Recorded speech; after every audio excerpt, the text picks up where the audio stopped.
12 ربیع الاول کو نبی اکرم صلی اللہ علیہ وسلم کی پیدائش کا دن مناتے ہیں، جس میں بہت سارے کھانے بناتے ہیں اور بہت ساری لائٹنگ وغیرہ ہوتی ہے اور بہت سارے اخراجات ہوتے ہیں۔ بھائی کا سوال تھا، بہت ساری بیوائیں ہیں، عورتیں ہیں یا لوگ ہیں جو بے روزگار ہے، ان کو لگانا درست ہے اس طرح سے کرنا؟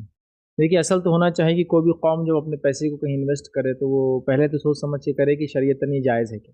ایک بار وہ مسئلہ حل ہو جائے کہ ہاں شریعتاً جائز ہے، تو دوسرا مسئلہ ان کے لیے یہ آتا ہے کہ وہ اس چیز کو سمجھے کہ اپنے پیسے کیسا وہ ملٹیپل ٹائم یوز کرے، مطلب پیسہ ایک ٹائم آتا، پیسہ بار بار نہیں آ رہا ہے، تو اگر اسی پیسے کو ایسا استعمال کیا جائے کہ جو بار بار کام آئے قوم کے لیے، ملت کے لیے، لوگوں کے لیے، تو زیادہ بہتر ہوتا۔ لیکن ہم لوگوں کے پاس ایسی پلاننگ یا ایسی کوئی چیز نظر تو بہرحال ٹیکنیکلی نظر نہیں آتی۔ پہلی چیز تو یہ کہ ربیع الاول کی یا 12 ربیع الاول پر یہ تمام اخراجات کرنا نہ شرعاً درست ہے،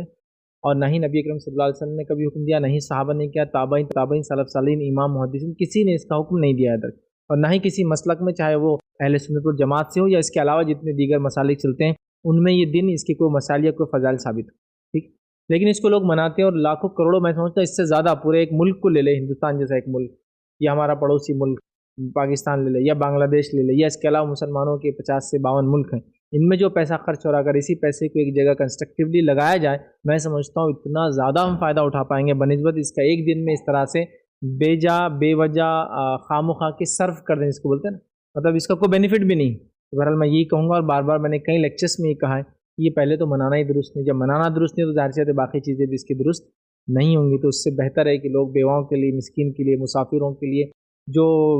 جو ایسے لوگ ہیں جن کے لیے کام یا تجارتیں وغیرہ نہیں، ان کے لیے کچھ روزگار کے لیے اگر کرے تو میں سمجھتا ہوں بہت زیادہ اچھا ہوں گا، اور اسی نیت سے کرے کہ اللہ کے رسول صلی اللہ علیہ وسلم کو ثواب ملے اس کا، ایسا کرے نا، اسی نیت سے کھانا کھلاتے ہیں لوگ 12 ربیع الاول، تو کیا ضروری ہے اس دن کھلائے، آپ کبھی بھی یہ کریں کہ اللہ کے رسول کو ثواب ملے، اور جب اللہ کے رسول صلی اللہ علیہ وسلم کے لیے کریں گے تو خود کے لیے تو ظاہر سی بات ہے یہ چیز ہے ہی، تو انسان اس طرح سے کرے تو میں سمجھتا ہوں زیادہ بہتر ہوں گا، جس سے امت کے اندر اسکل ڈیولپ ہوں گی، جس سے امت کو فائدہ ہوں گا، اور نہ صرف عورتوں کو بلکہ مردوں کو اور انسانیت کے لیے بہرحال کچھ نہ کچھ کر سکتے۔ اتنا پیسہ بہت زیادہ ہوتا ہے، یاد رکھیے، اگر ایک جگہ جمع ہو جائے کلیکٹیولی تو بہت زیادہ ترقیاتی کام بہرحال کیے جا سکتے ہیں۔ میں سمجھتا ہوں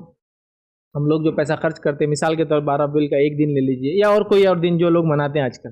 اس کا اگر پیسہ مثال کے طور پر اورنگ آباد شہر کے اندر اس دن جو ہے 3 4 5 کروڑ روپیہ خرچ ہو رہا ہے، اور ہوتا ہوگا بالکل آرام سے، لائٹنگ 8 10 دن چل رہی ہے اور کھانے چل رہے ہیں اور بینرز لگ رہے ہیں اور پوسٹرز لگ رہے ہیں اور قوالیوں کا اور بجانے کی چیزوں کا انتظام ہو رہا ہے، گھر سجائے جا رہے ہیں اور فلاں کیا جا رہا ہے، یہ پیسہ ملا کے لوگ یہ کرے کہ بھائی ایک یونیورسٹی یا ایک کالج ہم کھول دیتے ہیں، ہر سال ایک کھل جائیں گا اور اگلے سال کا پیسہ اس کو چلانے میں کام آ جائے گا، اتنا پیسہ نکلے گا معلوم